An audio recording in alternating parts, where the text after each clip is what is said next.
Regular wickets.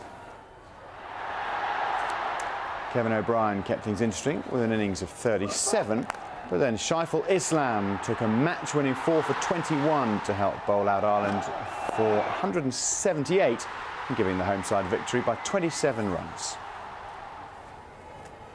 In the early match between Australia and New Zealand in Nagpur, there was a minute's silence for the victims of the Christchurch earthquake. New Zealand's players could be forgiven for having other things on their minds, and their batsmen certainly couldn't cope with Australia's quicks. They were reduced to 73 for 6. A 50 from Nathan McCullum helped the Kiwis achieve a modest 206 all out. But the Australians had little trouble reaching their target. Openers Watson and Haddin put on 133 for the first wicket, and the world champions reached their target for the loss of just 3 with 16 overs to spare. They've now gone unbeaten for 31 World Cup matches, their last defeat coming more than 11 years ago. You know, the first game was a really steady start for us in the tournament. I think today we all expressed ourselves a bit better today against a good New Zealand side. So 2 from 2, we've got a big game coming up against Sri Lanka in their conditions, and we've got a week to get ready for that game. So we should be spot on as far as our preparation is concerned. Meanwhile, England are preparing to face India on Sunday, having never won the competition. But opening bowler Stuart Broad says the side is growing in confidence and hoping to change its history, despite an unconvincing performance against the Netherlands. World Cups, we've got to a few finals, but we haven't won it, and that's obviously in the past. I think in the past, since sort of Andy Flower's taken over, we have been changing the history of English cricket a little bit. In the fact we won our first ICC tournament in the 2020 World Cup. We won in Australia for the first time in 24 years. So we are achieving things that other England teams probably haven't, but it's obviously a World Cup is on our radar here. We've got the confidence of winning big tournaments. Australian Open tennis champion Novak Djokovic has reached the Dubai Championships final for the 3rd successive year after beating 3rd seed Thomas Berdych in the semis on Friday. It was by no means a routine win, though. Berdych took the first set on a tie-break. Djokovic came back, though, in the second and levelled the match at 6-2. Then in the decider, Djokovic was leading 4-2. Berdych, though, forced to retire when he was hampered by a thigh injury in the closing stages. Djokovic will now play 4-time former champion Roger Federer.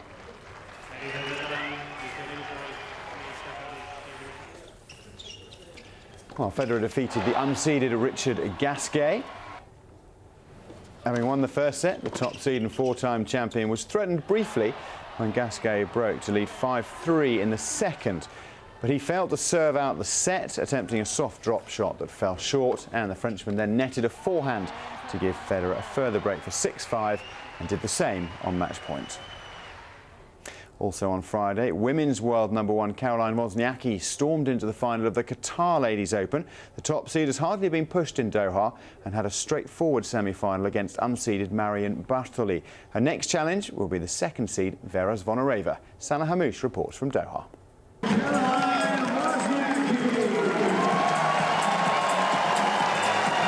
Top seed Caroline Wozniacki seems to enjoy playing in the Middle East as she continues to shine at the Qatar Ladies Open. Fresh from winning her 13th title in Dubai and on a 7-match winning streak, she faced Marion Bartoli on Friday. In a one-sided match, the Dane dominated from the opening game, breaking Bartoli's first service game and cruising to the first set 6-1.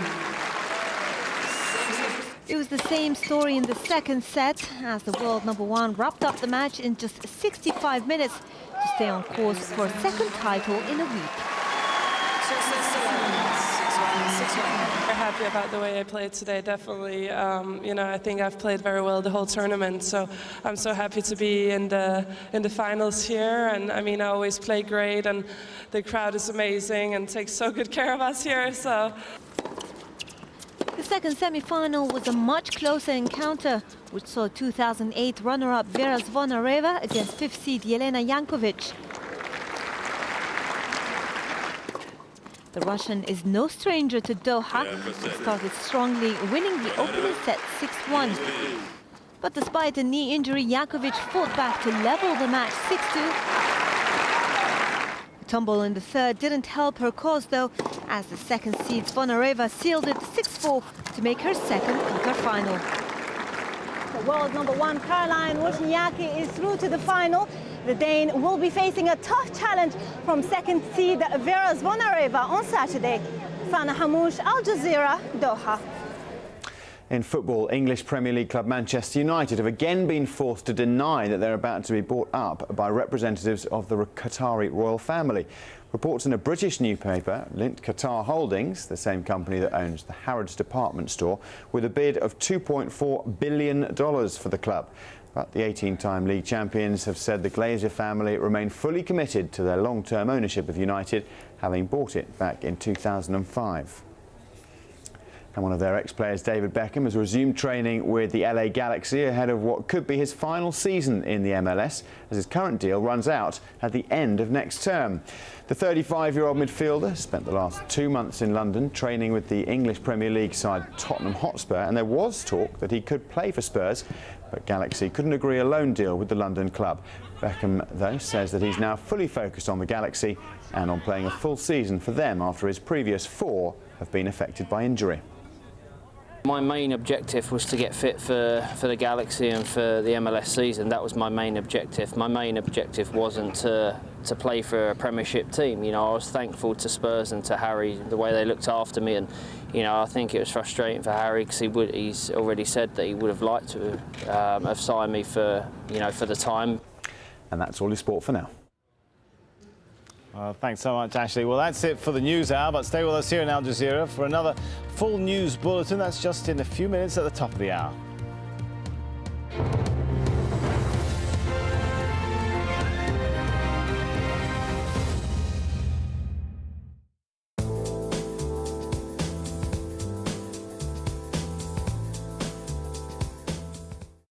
Across the Indian subcontinent, we are looking at fairly dry conditions. Some clouds are now pushing into the forecast, but down here towards the south, we are seeing some more rain pushing in from the south there. You can see all the way from the southern tip, all the way to Hyderabad, we're going to be seeing some light rain showers, not too much, no accumulation to talk about. Conditions up towards New Delhi, about 25 degrees. A little bit north, though, they've seen quite a bit of snow, not very far away, just towards the Himalayas. We are looking at Karachi at 30 degrees there. We may be even seeing 31 degrees by the time we get into Sunday. Well, now towards parts of South Africa and also into Namibia and Angola, we are looking at some very heavy rain showers over the next couple of days. We're going to see about 150 millimeters of rain there. So that means localized flooding, especially for Namibia.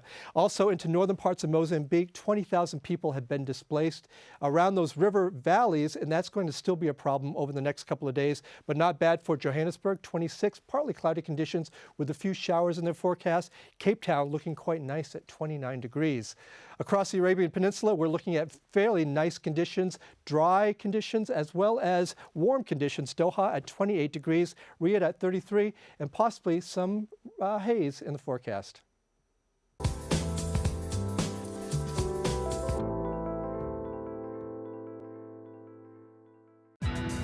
From local traders to international finance, it's commerce that makes the world go round. For global companies and developing markets, communication is the currency, and information is the most valuable commodity. Counting the cost at this time on Al Jazeera. As geeks take on dictators, bloggers turn dissidents, and social networks root for social justice, governments are going cyber, spying on their citizens, erecting firewalls like iron curtains, and closing down websites. We ask, is cyber-generated change virtual or real? Empire at this time on Al Jazeera.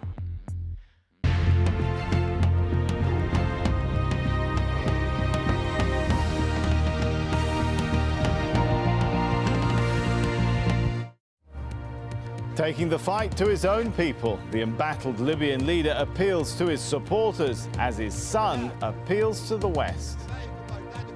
I personally urge the Europeans to send fact-finding mission to Libya as soon as possible, because we are not afraid of facts.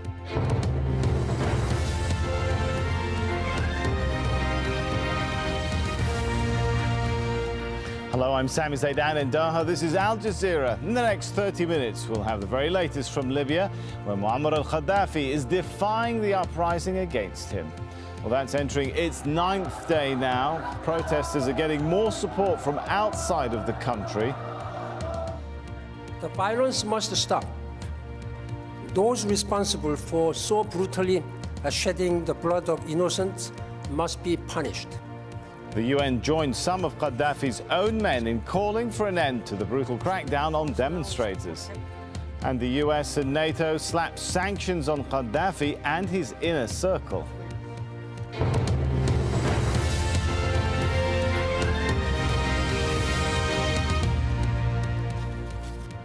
Well, let's begin with those fast-moving developments in Libya. Internal and international pressure mounting on Muammar al-Gaddafi to stand down after 42 years in power. Protests are entering their 9th day, despite a public appearance by the Libyan leader himself, who turned up at a pro-government rally in the capital, Tripoli. He again promised to fight, if need be, to defend his position.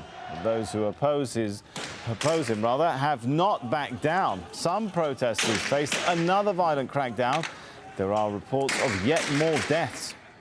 All this prompting an impassioned plea at the UN by the Libyan ambassador there for the killings to stop. An appeal echoed by the UN chief himself. Meanwhile, NATO and the US have said they'll slap arms embargoes, travel bans and sanctions on Gaddafi's government, which continues to shrink. More of his own diplomats now say they no longer speak for the colonel and are siding with the protesters. Meanwhile, Gaddafi's son, Saif, is calling on the European Union to send a fact-finding team to Libya. In a moment, we'll hear from our correspondent inside Libya, who we're not naming for our own safety. But first, Nadim Baba has this report. Denouncing the man whose forces they ran out of town. In Libya's eastern city of Benghazi, calls for Muammar al-Gaddafi to be brought to justice. We do not want him to flee to another country. We want to punish him because he shed Libyan blood. He killed our young people. Earlier on in the capital Tripoli, there were violent scenes as security forces loyal to Gaddafi fired on protesters. Several people were reportedly killed. Following Friday prayers, pro-democracy demonstrators had converged on the capital from towns all around. After claiming protesters across the country are influenced by both Al-Qaeda and hallucinogenic drugs,